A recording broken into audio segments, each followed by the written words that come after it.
दोस्तों, RD coaching classes में आपका स्वागत है। आज हम बात करते हैं आपके 10th क्लास की साइंस के अंतर्गत आने वाले जितने भी आपके चाहे वो केमिकल रिएक्शन हो, फॉर्मूलाज हो या उनको इक्विवेलेंट करना हो, उसमें कौन कौन से एलिमेंट आते हैं यानी कि तत्व आते हैं, उनके प्रतीक और उन पे पाए जाने वाला चार्ज सब की स्टडी करेंगे। क्योंकि ये चैप्टर आपका एक रिड्यूस चैप्टर है, हो चुका है पीरियोडिक टेबल वाला, जिसके कारण आप बैलेंस करने में असमर्थ हो पा रहे हैं। तो जैसे मान लीजिए आपके पास हाइड्रोजन दिया गया है, आप अगर हाइड्रोजन की बात करते हैं, है ना, तो हाइड्रोजन का सिंबल H और लिखते कैसे हम, हाइड्रोजन। अब इसके ऊपर चार्ज कौन सा होता है, तो +1 चार्ज होता है। और हम डायरेक्टली इनको जोड़ दें, अगर इसको साथ में लिखेंगे तो क्या लिखेंगे, H+ लिखेंगे कि हाइड्रोजन के पास +1 होता है। फिर ऑक्सीजन की बात करते हैं। ऑक्सीजन जो होता है, ऑक्सीजन को O से प्रेजेंट करते हैं और इसके ऊपर अगर चार्ज की बात करें तो -2 होता है। तो हम किस प्रकार से बोल देंगे, O2-। क्लियर है।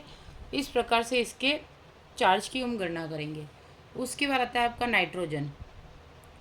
तो नाइट्रोजन को हम सिंबल से प्रदर्शित करते हैं N से, और इसके ऊपर चार्ज होता है -3। तो अगर इसके ऊपर -3 है तो हम क्या लिख देंगे, N⁻⁻3। इस प्रकार से हम इनको लिख सकते हैं। फिर आता है आपका कार्बन, और आपको ये याद होना ही चाहिए। कार्बन की बात करते हैं तो कार्बन का के लिए जो होता है +4 भी होता है और -4 भी चार्ज होता है। फिर आता है आपका इम्पोर्टेंट में बात करें तो क्लोरीन। क्या होता है, क्लोरीन। क्लोरीन के लिए सिंबल होता है Cl, और इसके ऊपर हमेशा चार्ज कौन सा होता है, तो -1 चार्ज होता है। फिर आता है आपका फ्लोरीन। क्या आएगा, फ्लोरीन। और फ्लोरीन भी इसी टेबल में आता है, इसीलिए इसी क्रम में सबसे ऊपर बॉटम पर, तो ये भी -1 देता है। इसके बाद आता है ब्रोमीन का। तो ब्रोमीन के लिए हम Br लिखते हैं, इसके ऊपर भी चार्ज क्या होता है, -1 होता है।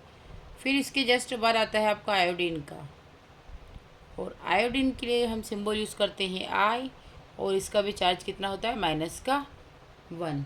यहाँ तक क्लियर है। अब आते हैं इसी के बाद यहीं पे लिख लेते हैं हम। इसके बाद आता है आपका सल्फ़र। सल्फ़र को हम सिंबल S से प्रदर्शित करते हैं, और इसके अगर चार्ज की बात करें तो -2 होता है। फिर इसके बाद आता है फास्फोरस। क्या आता है, फास्फोरस। इसका सिंबल क्या होता है, P होता है, -3 +3 और +5। फिर नेक्स्ट बात करते हैं हम सोडियम की। सोडियम की बात करते हैं तो इसका सिंबल क्या आता है, Na, और इसके ऊपर चार्ज जो होता है वो +1 होता है। इसके जस्ट बाद आता है आपका पोटेशियम। तो पोटेशियम जो होता है ये सिंबल K से प्रदर्शित करते हैं, और इसके ऊपर भी +1 चार्ज आता है। यहाँ तक क्लियर हो गया। ये जितने भी हम यहाँ पे फॉर्मूले वगैरह जो भी करेंगे, ये सब आपकी 10th के बेसिस पर ही करेंगे। क्योंकि मोस्टली आप जब रिएक्शन करेंगे तो आपके सामने यही कॉम्प्लिकेशन आती है, और आप आसानी से उसको प्रॉपर वे में कर नहीं पाते। इसीलिए मैंने आप सोचा कि आपको एक बार इसका एक लेक्चर अवेलेबल करवा दूँ। तो आपको यहाँ तक तो क्लियर हो ही गया होगा, और साथ साथ नोट भी करते रहें। फिर आता है आपका लिथियम। क्या आएगा, लिथियम। जो लिथियम होता है उसको सिंबल Li से प्रदर्शित करते हैं, और उसके ऊपर भी +1 चार्ज होता है। फिर आता है आपका कैल्शियम। क्या आता है, कैल्शियम। कैल्शियम को Ca से प्रदर्शित करते हैं, और इसके ऊपर भी +2 चार्ज आता है। फिर आता है आपका मैग्नीशियम। जो मैग्नीशियम होता है इसका सिंबल होता है Mg, और ये भी +2 कैरी करता है। ठीक है। फिर आता है बेरियम।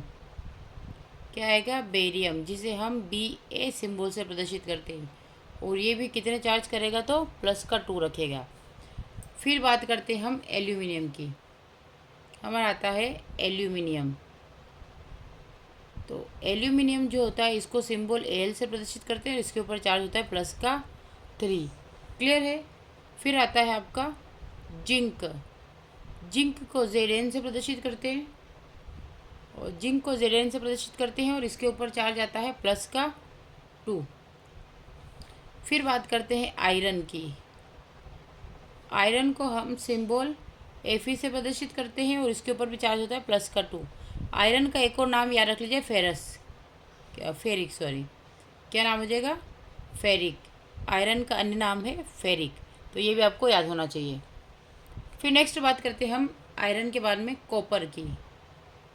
जो कॉपर होता है इसको सिंबल Cu से प्रदर्शित करते हैं और इसके ऊपर चार्ज +1 भी होता है और प्लस का 2 भी होता है। फिर आता है आपका सिल्वर। सिल्वर को हम सिंबल Ag से प्रदर्शित करते हैं और इसके ऊपर प्लस चार्ज होता है। फिर आता है आपका लेड। जो लेड होता है इसे हम Pb से प्रदर्शित करते हैं और चार्ज +2 प्लस का 4 होता है। फिर आता है आपका टीन। टीन को हम Sn से प्रदर्शित करते हैं और इसके ऊपर प्लस का 2 और प्लस का 4 चार्ज होता है। और एक इसमें लास्ट बच गई हमारी मरकरी। मरकरी जिसे हम Hg से प्रदर्शित करते हैं और प्लस का 1 या प्लस का 2 चार्ज कैरी करती है। यहाँ तक क्लियर हो गया आपको? ठीक है, तो ये आपके स्पेशली सिंगल वाले चार्ज हो गए। अब हम डबल वाले चार्ज की बात करते हैं और इसमें से बार बार जो आते हैं उनको हम रिपीट करेंगे। ठीक है, तो अब जो बार बार रिपीटेशन होने वाले हैं उनको देखते हैं। तो सबसे पहले आता है आपका अमोनिया।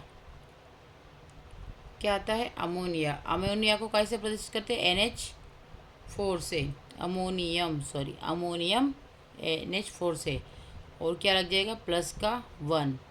फिर आता है आपका हाइड्रोक्साइड। क्या आ जाएगा?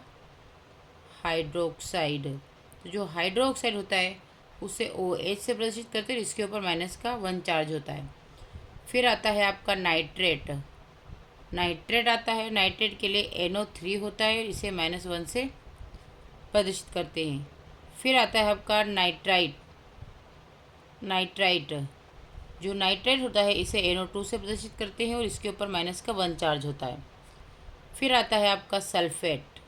क्या आएगा? सल्फेट, जिसे हम SO4 से प्रदर्शित करते हैं और इसके ऊपर चार्ज की बात करें तो माइनस का 2 चार्ज होता है। फिर बात करते हैं सल्फेट है, तो यहाँ पे इस प्रकार से अगर यहाँ से एक ऑक्सीजन कम हो गया तो सल्फाइट हो जाएगा। क्या हो जाएगा? सल्फाइट। जब ऑक्सीजन की मात्रा कम होगी तो सल्फाइट हो जाएगा, तो SO3। तो इसके ऊपर चार्ज क्या होगा? चार्ज तो वही रहेगा। फिर नेक्स्ट बात करते हैं कार्बोनेट की। कार्बोनेट की बात करते हैं तो कार्बोनेट होता है CO3 पर, लेकिन इसके ऊपर चार्ज क्या होता है? माइनस का 2। फिर नेक्स्ट बात करते हैं हम बाइकार्बोनेट की। बाइकार्बोनेट, तो जो बाइकार्बोनेट होता है इसे लिखेंगे हाइड्रोजन कार्बन है ना, तो H यानी कि बाइकार्बोनेट।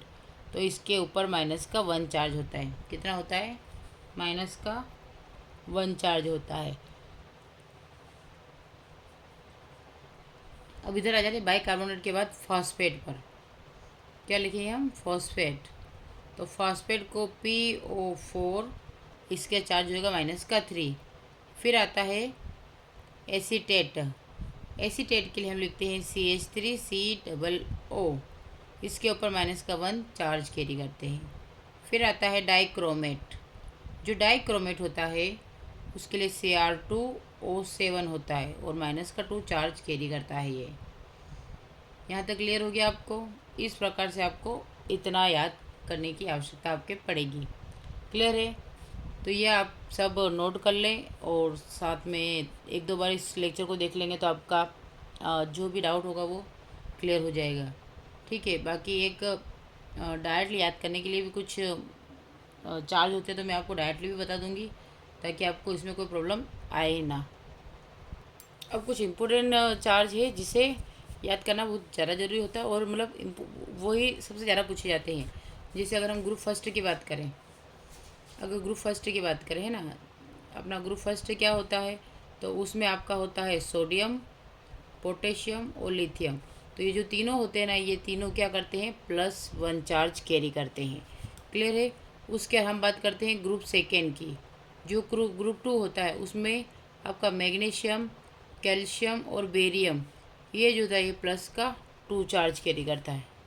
फिर आता है एल्यूमिनियम, तो प्लस का 3, हाइड्रोजन प्लस का 1, ऑक्सीजन माइनस का 2, फिर क्लोरीन, ब्रोमीन, आयोडीन और फ्लोरीन, ये जितने भी होते हैं माइनस का 1 चार्ज कैरी करते हैं। फिर आ जाएगा जिंक, जो कि प्लस का 2 रखता है। ठीक है, फिर आ जाएगा Ag। Ag जो होता है प्लस का 1, Fa की बात करते हैं तो प्लस का 2 और प्लस का 3, और फिर कॉपर की बात करें तो प्लस का 1 और प्लस का 2, ये इतने कैरी करता है। तो आपको इनको अच्छे से प्रिपेयर करना है और समझ के याद करना, ताकि आपकी रिएक्शन में आपको किसी भी प्रकार की कोई भी प्रॉब्लम ना आए। Thank you for watching.